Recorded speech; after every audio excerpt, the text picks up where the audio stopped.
낭독하라라는 제목으로 말씀을 증거하도록 하겠습니다. 오늘 이 본문의 말씀은 하나님의 말씀이 기록되고 또 전파되는 그 과정 속에서 그 어려움 여러 가지 어려움을 겪는 그런 상황들이 잘 나타나고 있고, 특별히 하나님의 말씀을 듣는 수많은 사람들에 대한 다양한 반응들이 이렇게 소개되고 있습니다. 오늘 이 처음 시작을 알리는 그 말씀을 쭉 보면 우리가 1절을 우리 같이 다시 한번 읽어보도록 하겠습니다. 1절입니다. 시작. 유다의 요시야 왕의 아들 여호야김 제4년에 여호와께로부터 예레미야에게 말씀이 임하니라. 이르시되 아멘. 오늘 이제 36장, 이렇게 예레미야 36장이 시작되는데 정말 중요한 이제 핵심이 뭐냐? 요시야 왕의 아들 여호야김 제4년에 이렇게 그 해가 명시가 되어 있어요. 어떤 날짜라든지 아니면 연도가 명시가 됐다라는 것은 이것이 굉장히 중요한 그런 시대적인 배경을 의미하는 것이죠. 물론 예레미야 사역의 현장 가운데서 이제 여호와 하나님께서 예레미야의 말씀이 임하니라 뭐 이런 말씀이 굉장히 많아요. 근데 그 앞에 특별하게 여호야김 제4년에라는 그런 이제 수식어가 붙었습니다. 바로 그 날 여호와 하나님께서 예레미야에게 명령을 했는데 그 전까지는 말씀을 주셨죠. 그런데 이제는 여호야김 제4년엔 무엇을 하냐? 두루마기 책을 가져다가 이제는 하나님 여호와 하나님의 말씀을 기록하라. 이제 모든 것을 기록하라는 거죠. 그 동안은 그냥 말씀을 전파하기만 하면 됐었습니다. 그런데 그 말씀을 기록하라는 것이죠. 바로 그것이 조금 이제 틀린 점이에요. 오늘 보면 여호야김 통치 4년이라고 했어요. 이제 4년 통치하는 4년 통치하기 시작하고부터 이제 4년이었는데 이때가 굉장히 중요합니다. 왜냐하면 바벨론 침공이 597년이에요. 바벨론 침공이. 근데 이제 여호야김이 통치할 때가 609년이었습니다. 이렇게 한번 날짜를 한번 생각해 보십시오. 609년에 여호야김이 통치를 했었고 이제 597년에 바벨론 침공이 시작되었습니다. 여호야김이 이게 609년에 통치를 하고 바로 605년, 그러니까 이제 여호야김 통치 4년 때에 무슨 일이 있었냐? 바로 갈그미스 전투가 있었어요. 갈그미스 전투. 이 전투가 어떤 전투냐? 역사의 변곡점이 시작된. 그러니까 갑자기 이 세계의 정세가 완전히 뒤바뀌어 버리는 그런 해가 바로 이 4년이에요. 4년. 바벨론과 당시 애굽이 최고 강대국이었어요. 그리고 이제 애굽이 최고 강대국이었고, 그리고 이제 바벨론이 신흥 세력으로 떠올랐습니다. 근데 이제 605년에 갈글미스라는 지역에서 만난 거예요. 둘이 만나서 패권을 가지고 이제 전쟁을 벌였습니다. 그래서 이제 바벨론의 느부갓네살 왕이 승리를 했어요. 바로 이제 그때부터 이제 바벨론이 패권을 쥐고 초강대국이 되었던 것이고, 애굽은 이제 차츰차츰 바로 그 전투를 통해서 이제는 그 힘을 잃어가게 되었던 것이죠. 당시에 이제 남유다는 친애굽 정책을 피고 있었습니다. 그런데 이 갈그미스 전투를 통해서 바벨론이 이제는 제일 힘이 센 나라가 되었던 것이죠. 그런데 이제 그렇게 되면은 친애굽 정책을 피면은 바벨론의 적이 되는 거예요. 바벨론의 적이 되는 거. 이런 상황 가운데에 이제는 이 갈그미스 전투라는 전투를 통해서 이제는 역사의 딱 변곡점, 그러니까 이제 바벨론이 이제는 패권을 지는 바로 그때에 여호와 하나님께서는 이제는 말씀을 하고 예레미야가 말씀을 선포하기만 하면 됐는데, 이제는 바로 그 해가 딱 되니까 그 말씀을 이제 기록하라는 거예요. 바로 그 말씀이 어떤 말씀이냐? 예레미야 선지자가 요시야 왕 때부터, 여호야김의 아버지 요시야 왕 때부터 이제 사역을 했었거든요. 바로 그때부터 사역하면서 여호와 하나님께서 주신 그 말씀을 이제 모조리 기록을 하라는 것이죠. 바로 그런 이제 역사적인 상황에 놓여 있습니다. 특별히 바룩이라는 인물이 나와요. 바룩이 누구냐? 예레미야 선지자의 서기예요. 그러니까 예레미야가 하나님의 말씀을 대언하면 바룩이 이제 받아 적는 그런 사람이었던 거죠. 그리고 두 사람의 사이는 친구 사이이기도 했습니다. 예레미야의 예언을 기록하고 때로는 그 메시지를 오늘 이 본문 말씀 보면 사람들에게 전하는 그런 역할도 했었어요. 예레미야의 충실한 조력자였던 이 바룩은 굉장히 예레미야서의 중요한 인물로 나오고 있습니다. 이런 상황 속에서 유다 왕 여호야김 4년 때에 하나님께서 예레미야에게 말씀을 주셨어요. 그리고 이제는 그 말씀을 두루마리에 기록하라는 명령을 하셨습니다. 드디어 이제는 하나님께서 계속해서 그 예레미야 선지자를 통해서 말씀하셨던 이제 그 말씀을 이제는 이루시겠다는 의지가 담겨 있는 거예요. 말씀을 기록하라는 것이. 이제는 심판의 의지가 이제는 확고하셨고 이제는 그 심판의 의지를 실행하시겠다는 것이죠. 그러나 또 기록하라는 것은 계속해서 후대에 볼 수 있는 것이죠. 그래서 지금 그 말씀 이제는 심판할 의지를 갖고 계시기도 하지만 그 기록된 말씀을 언제든이라도 펴 보면서 회개할 수 있는 기회도 동시에 주시고 계신다는 거죠. 그러니까 선택은 누구의 몫이냐? 바로 말씀을 듣는 자들의 몫인 것입니다. 말씀을 이제는 기록을 했다는 것은 언제든지 펴 볼 수 있는 것이요. 언제든지 그 말씀을 접할 수 있는 것이요. 이제는 예레미야가 없어도 이제 적혀져 있는 기록된 그 말씀을 보면서 하나님의 뜻을 깨달을 수 있는 것입니다. 그러니까 이제는 언제든지 하나님의 말씀을 듣고 회개할 수 있는 그런 길이 열렸던 것이죠. 선택은 결국은 말씀을 말씀을 전하는 그런 자들인 거죠. 오늘도 마찬가지죠. 우리는 이렇게 뭐 강단에서 선포되어지는 말씀이나 혹은 개인적으로 보는 그런 말씀을 통해서 반복적으로 나의 마음 가운데 주님께서 새겨주시는 그런 말씀이 있습니다. 그런데 우리는 그런 말씀을 어떻게 반응하고 있는지, 어떻게 화답하고 있는지를 우리는 생각해 봐야 된다는 것이죠.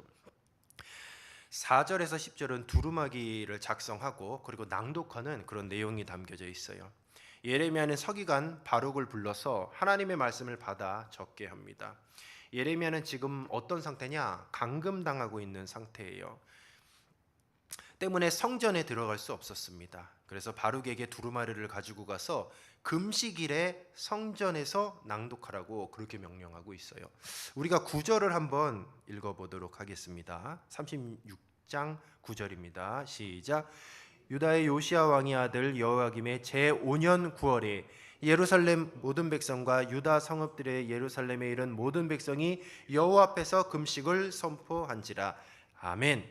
자, 항상 어떤 연도가 나오면 우리가 조금 집중해서 봐야 돼요. 자, 9절에 보면 여호야김 제5년 9월이라고 했어요.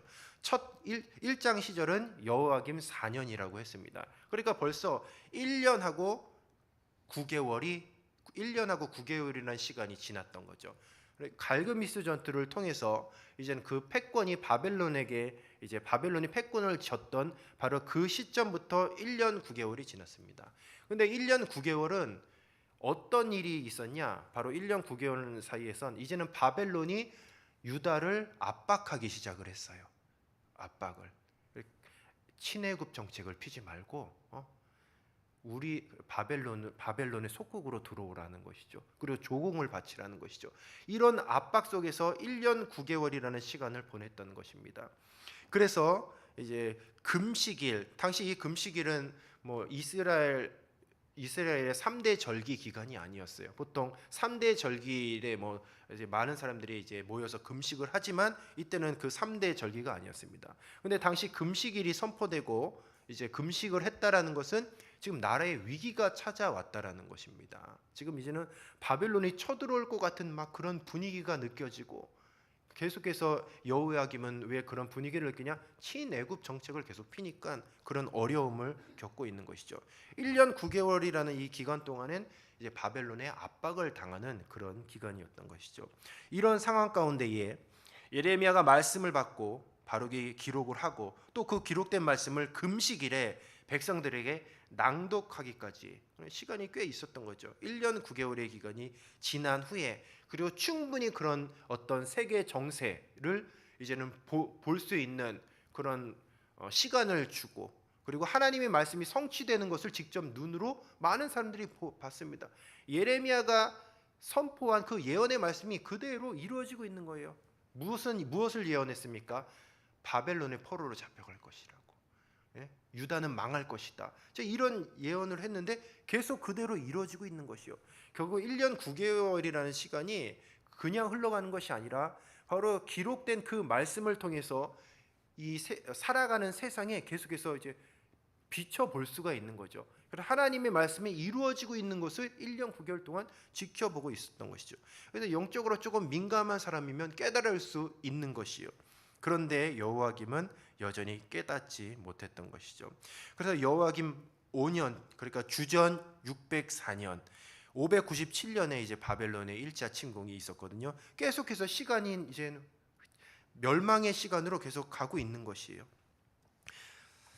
이런 상황 가운데에 있었던 것이죠. 그래서 금식일을 선포하고, 그때 이제 바룩이 모든 사람이 듣는 앞에서 바로 그 두루마기를 낭독하여서 모든 사람이 말씀을 들었던 것이죠. 여호와 하나님께서 예레미야에게 말씀을 기록하라고 명령했는데, 바로 그 기간이 어떤 기간이냐? 내가 내게 말하던 날, 곧 요시아의 날부터 오늘까지의 예레미야의 하나님께서 주신 말씀을 기록한 것이죠. 내가 내게 말하던 날이라고 했습니다. 그것이 언제냐? 예레미야의 소명 시점이에요. 예레미야 소명 시점에, 그러니까 요시야 왕 때부터 자기가 했던 모든 그 사역들, 특별히 그 예언의 말씀을 낱낱이 기록했습니다. 바로 그 이야기는 무엇을 뜻하냐?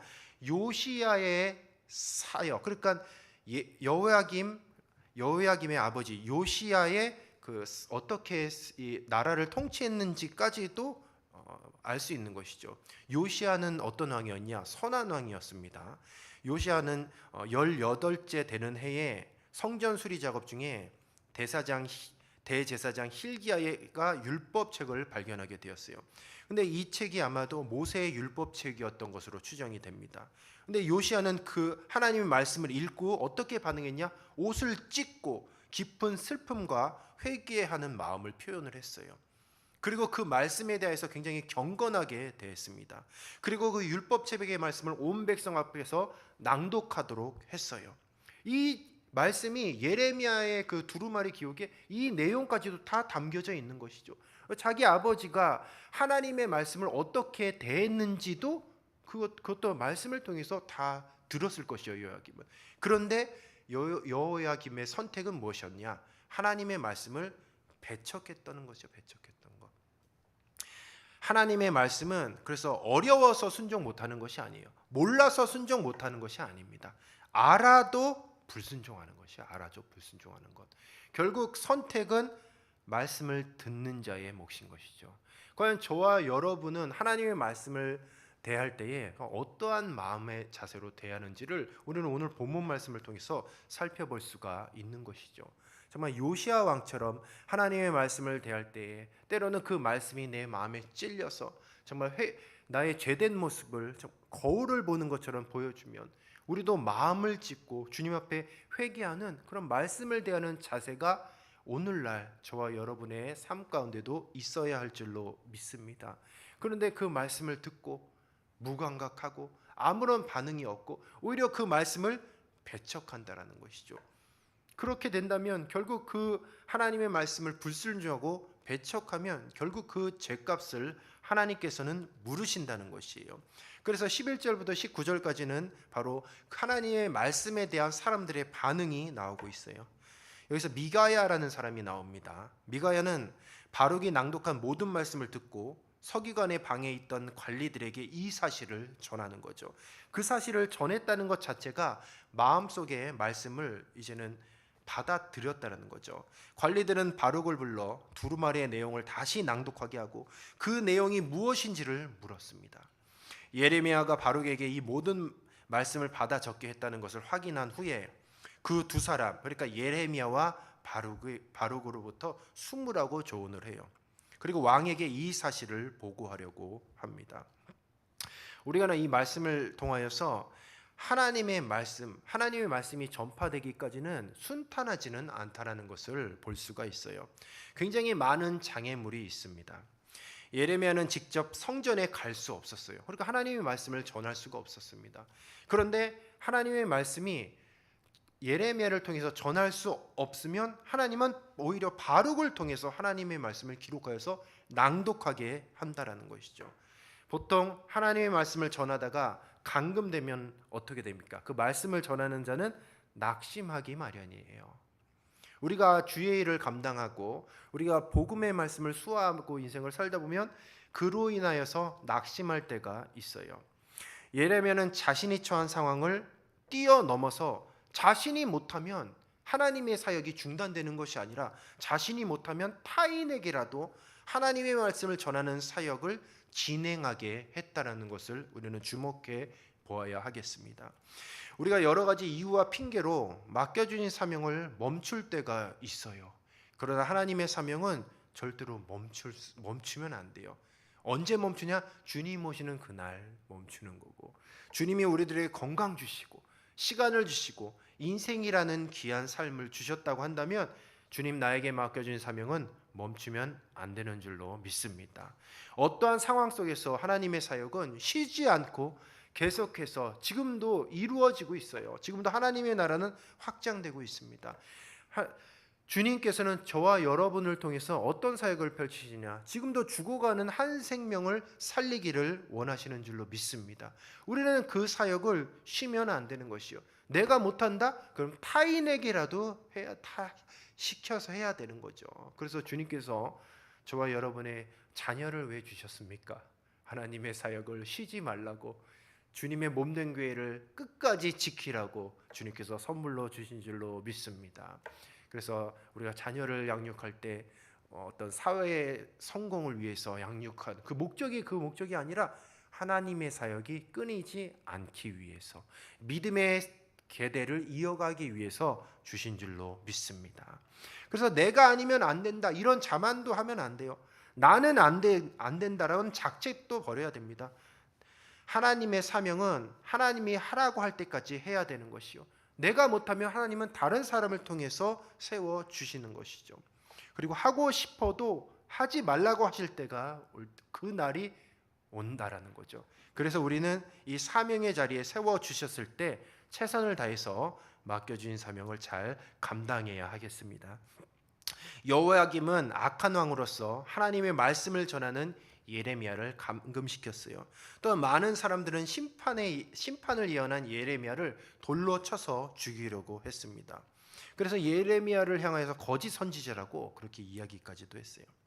이런 분위기 속에서 하나님의 말씀을 배척하지 않고 무겁게 받아들인 사람들도 있었다는 것을 꼭 기억해야 하겠습니다. 이 하나님의 말씀이 어떻게 보존되느냐? 바로 하나님의 말씀을 무겁게 받아들인 사람들을 통해서, 하나님의 말씀을 통해서 자기의 어떤 회개할 수 있는 그런 기회를 삼은 자들, 하나님의 말씀을 믿고 순종하는 자들을 통해서 하나님의 말씀이 바로 오늘날 저와 여러분의 귀에 들어오게 되었던 것이죠. 그래서 결국은 하나님의 말씀은 순종하는 자들을 통해서 들어오게 되었다는 것이죠. 오늘 제가 이 말씀을 묵상하면서 굉장히 이제 많은 것들을 느끼게 되었어요. 오늘도 우리가 수많은 그 주의 종들을 통해서 하나님의 말씀을 듣잖아요. 여러분, 우리 담임 목사님을 통해서, 혹은 뭐 부교육자를 통해서, 아니면 뭐 여러 가지 뭐 유튜브를 통해서 수많은 주의 종들을 통해서 하나님의 말씀을 듣잖아요. 그런데 그 말씀이 당시 이스라엘 백성들이 말씀을 듣는데 예레미야 선지자를 통해서, 그렇잖아요. 예레미야 선지자를 통해서 들었는데 예레미야 선지자가 지금 감금된 상태였습니다. 그러나 그럼에도 불구하고 끝까지 그 말씀의 사역을 놓지 않고 자기가 안 되면 타인을 통해서라도 어떻게 해서든 두루마리의 책에 기록해서 그 말씀을 접하게 했어요. 결국 그래서 지금 이스라엘 백성들이 금식일에 바룩이 낭독하는 그 말씀을 듣게 되었던 것이죠. 이런 것들 볼 때 이런 일들이 오늘날에도 벌어지고 있습니다. 제가 어디 신방을 가게 됐는데 그 거실에 정말 큰 TV가 있더라고요. 큰 TV. 근데 그 TV의 용도가 무엇이냐면 이제 유튜브로 이제 설교 듣는데 그 큰 TV로 돼요. 근데 TV가 크니까 성능이 요즘에 너무 좋아서 이제 목사님 앞에 이렇게 강단에 쓰시면 오늘 컨디션이 어떤지가 이제 다 나오는 거예요. 딱 보시면 아이고 오늘 피곤하시네. 오늘 집에 안 좋은 일 있으셨냐? TV를 보면 TV가 워낙 크니까 이제 나온다는 거죠. 항상 이제 주의 종이 서서 말씀을 증거할 때 좋은 일만 있겠습니까? 부부싸움 하고 와서 이렇게 강단에 쓸 때도 있겠죠. 그렇죠? 그런데 본문 말씀은 축복하라는 말씀이 하고 싶겠습니까? 뭐 살다 보면 뭐 가정에 어려움도 있을 수도 있고 인생 살다 보면 안 좋은 일도 있을 수도 있고 아니 얼마 전에 우리 담임 목사님께서 이명 때문에 좀 고생을 하셨습니다. 그래서 굉장히 막 어지러워하셨어요. 제 그 걱정이 되더라고요. 아유 목사님 저 아프시면 내일 새벽 설교 어떡하지? 아직 준비도 못했는데 그런 걱정이 있더라고요. 하나님께서 마찬가지. 우리는 이렇게 귀로 이렇게 편하게 듣잖아요. 그러나 우리가 이렇게 신앙이 이렇게 자라오기까지 주님께서는 수많은 주의 종들을 통해서 이제 말씀을 증거하게 하셨다는 거죠. 그러나 그 주의 종들이 이제 강단에 쓸 때 좋은 일만 있었겠냐는 말이에요. 좋은 일만 그렇지 않다는 거죠. 가정에 뭐 풍파도 있었을 것이고 인생에 큰 시련도 있었을 것이고 그런 상황 가운데서 여전히 하나님께서는 일하고 계시는 거예요. 일하고 계시는 거예요. 그래서 오늘 이 말씀을 통해서 우리 꼭 이 은혜는 꼭 나눠야 되겠다. 주님께서 세워주신 주의 종을 위해서 꼭 기도해 주시기를 부탁드립니다. 특별히 우리 담임 목사님을 위해서 건강을 위해서 여러분 꼭 기도해 주십시오. TV 한번 TV 거실에 TV 다 크잖아요. 보시면 얼굴을 보시면 컨디션을 알 수가 있대요. 그래서 제가 그것을 보고 좀 충격을 받았어요. 야, 나도 좀 표정 관리 잘해야 되겠다. 그런 생각을 가졌습니다.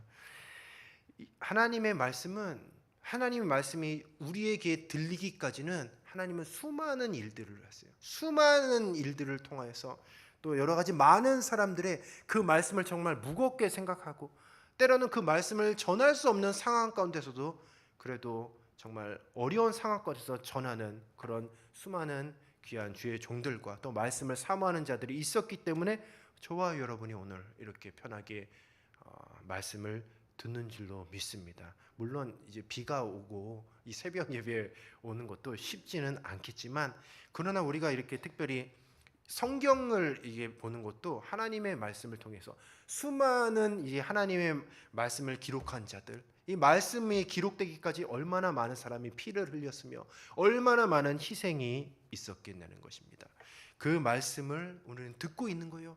그렇다면 그 말씀을 듣는다면 적어도 그 말씀을 배척하면 안 된다는 것이죠. 오히려 그 말씀을 들었다면 그 귀한 말씀을 듣고 우리 마음에 무겁게 새기고 그 말씀을 주변에 믿지 않는 자들에게 우리가 예수를 담대하게 증거해야 할 줄로 믿습니다. 말씀을 정리하도록 하겠습니다. 오늘 말씀을 통하여서 예레미야 선지자는 바룩을 통하여서 말씀을 기록하였습니다. 그러나 이 기록된 말씀을 누가 보냐? 바로 바벨론 1차 포로로 끌려갔던 다니엘이 바로 이 말씀을 기록된 말씀을 통하여서 바로 그 처참한 포로의 상황 가운데서도 바로 희망의 소망의 말씀 70년 후에 다시 돌아오는 회복의 말씀을 붙잡고 다니엘은 기도한 줄로 믿습니다. 이 기록된 말씀 하나님 말씀을 무겁게 생각하면서 그 말씀을 붙잡았던 그런 신앙이 흘러간다라는 것이죠. 오늘도 주님께서 귀한 말씀을 주신 줄로 믿습니다. 우리가 이 말씀을 들었다면 이 말씀을 무겁게 생각하고 정말 경건하게 잘 받아서 오늘도 주변에 믿지 않는 사람들에게 그리고 여러 가지 신앙이 흔들리는 많은 우리 성도들에게 주님의 생명의 말씀을 흘려보내는 생명을 살리는 귀한 인생을 사시기를 주님의 이름으로 축복합니다. 이제 우리가 말씀 붙잡고 기도하겠습니다.